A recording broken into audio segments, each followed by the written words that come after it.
Hello friends, नमस्कार। Part 1 video footage के मार्फत एक अति महत्वपूर्ण गूढ़ प्रश्न को आप सभी के समक्ष लाने हेतु मैं भारत की परमाणु सहेली डॉक्टर नीलम गोयल आप सभी के समक्ष रूबरू हूँ। सबसे पहले तो मैं अपनी व अक्षवी aware private limited IIT Kharagpur की तरफ से भारत के पुलिस व मेडिकल प्रशासन को सैल्यूट करती हूँ। साथियों, भारत में कोरोना कोविड-19 को फैलने से रोकने के लिए लॉकडाउन की सफलता ने कुछ महत्वपूर्ण व परिशुद्ध साक्ष्य प्रस्तुत किए हैं। पहला साक्ष्य, महाबीमारी या मास स्तर पर भावना प्रधान परिस्थितियों में भारत का प्रशासन तंत्र संसार भर में सर्वोत्कृष्ट स्तर का साबित हुआ है।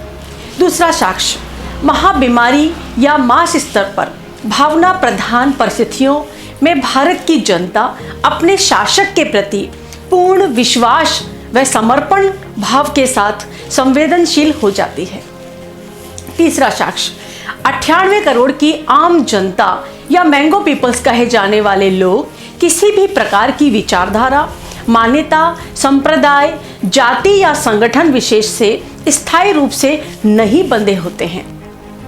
चौथा साक्ष्य, महाबीमारी या मास स्तर पर भावना प्रधान परिस्थितियों में भारत के छोटे, मध्यम, बड़े संगठन, उद्योगपति, कारोबारी, संप्रदाय व समूह तथा नेता, अभिनेता, अधिकारी, कर्मचारी और आम से लेकर खास जन सभी के सभी पूर्ण कर्तव्यनिष्ठ बन जाते हैं। उक्त चारों साक्ष्यों से स्पष्ट रूप से यह तो जाहिर हो ही जाता है कि भारत की जनता जिज्ञासु व भोली है। यह सच्चाई जानने के लिए सदैव तत्पर रहती है। इसे तो बस एक निष्पक्ष, सतत, कल्याणकारी शासक की आवश्यकता है। यह जनता कर्मशील है, कर्म करना चाहती है।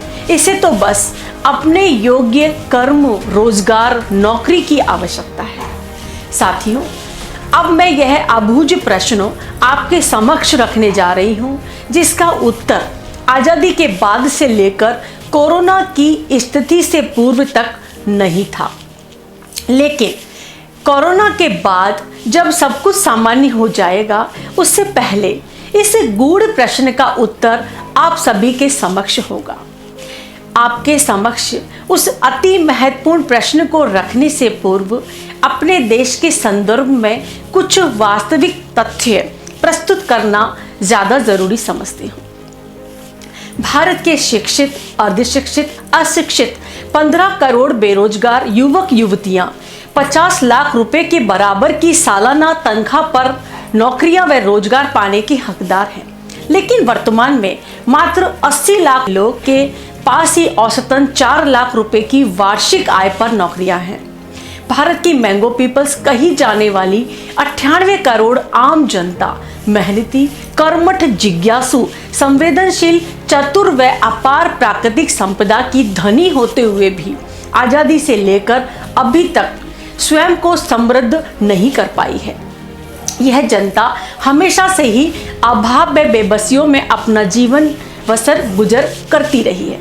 भारत के 34 करोड़ परिवारों के प्रतिदिन औसतन 20 रुपए तक ही खर्च कर सकने की क्षमता पर जीने के लिए बेबस है, जबकि अपेक्षाकृत कम प्राकृतिक संसाधन व स्किल रखने वाले चाइना के ऐसे 30 करोड़ परिवारों के लोग प्रतिदिन औसतन 185 रुपए खर्च कर सकने की क्षमता रखते हैं। Russia, France, Japan, Germany, Britain व अमेरिका की यह क्षमता 370 रुपए से 13,000 रुपए तक की है। चीन, जापान, फ्रांस, जर्मनी, ब्रिटेन व अमेरिका इत्यादि देशों की जनता 10 से 40 गुना व 100 गुना तक समृद्ध व धनाढ्य हो चुकी है।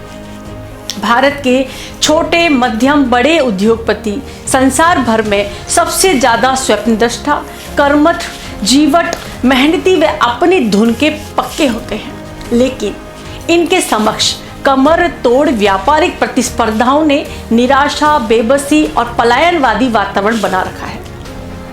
भारत की प्रति व्यक्ति सालाना औसतन बिजली उपभोग क्षमता व आय 1100 यूनिट व 1,11,000 रुपये प्रतिवर्ष है, जबकि China, Russia, Japan, France, Germany, Britain व अमेरिका की यह क्रमशः 6,000 यूनिट से लेकर 13,000 यूनिट व आय 8 लाख रुपए से लेकर 32 लाख रुपए तक है। भारत के विचारकों, वैज्ञानिकों, इंजीनियरों, योजनाकारों व प्रबंधकों के 3 दशक पूर्व ही पानी के 12 मास समुचित वितरण हेतु और बेसलोड बिजली की 24 घंटे सतत आपूर्ति हेतु बहुत ही सार्थक मेगा प्रोजेक्ट्स बना दिए थे, लेकिन अभी तक भी ये प्रोजेक्ट्स अटके लटके पड़े हैं। हकीकत में तो जल बिजली के इन्हीं मेगा प्रोजेक्ट से उत्कृष्ट वेतनों पर 15 करोड़ नौकरियां एवं रोजगार उत्पन्न हो सकते हैं। इन्हीं से भारत के 34 करोड़ ग्रामीण किसान परिवारों की औसतन आय 40 लाख रुपए तक व इससे भी ज्यादा पहुंच सकती है।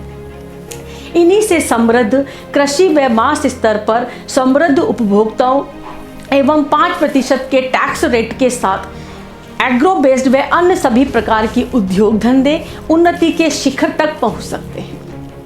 अर्थात 12 मास पानी के समुचित वितरण व 24 घंटों बेसलोड बिजली की आपूर्ति के मेगा प्रोजेक्ट्स में ही महंगाई, बेरोजगारी, किसान व गरीब आत्महत्या, जाति पाति, हिंदू मुस्लिम, भारत, चीन, पाकिस्तान, अमेरिका, यह सही वह सही, लूटपाट, बेबसियों जैसे सभी नकारात्मक अंतहीन मुद्दों का खात्मा निहित है।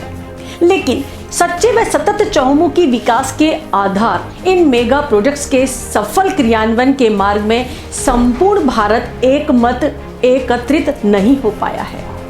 भारत के विभिन्न राज्यों के शासन प्रशासन तंत्र, भारत के विभिन्न संगठन, भारत की आम से लेकर खास जनता किसी महामारी या मंदिर मस्जिद, भारत पाक युद्ध, क्रिकेट तथा कश्मीर जैसे भावना प्रधान मुद्दों पर एकनिष्ठ होकर एकजुट हो जाते हैं। तो अब हम सभी के समक्ष एक गूढ़ लेकिन अति महत्वपूर्ण प्रश्न आ खड़ा हुआ है कि आज़ादी के बाद वर्ष 1948 से लेकर 1957 और 77 तक और फिर 1994 तक ही बनकर रेडी हो चुके जल बिजली के मेगा प्रोजेक्ट्स के सफल क्रियान्वयन के संदर्भ में संपूर्ण भारत एक मत क्यों नहीं हो सका है?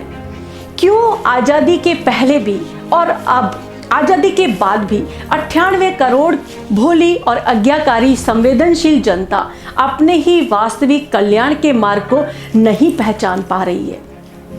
क्यों यह जनता स्वयं ही स्वयं को फूट डालो लूट डालो के मक्कड़ जाल में हमेशा से ही फंसी जाती रही है? आप सभी को निष्पक्ष भाव से इन प्रश्नों का मनन करना बहुत ही आवश्यक हो गया है। पार्ट 2 में मैं आपके समक्ष इस प्रश्न का उत्तर लेकर आऊंगी। तब तक के लिए सादर धन्यवाद। जय हिंद।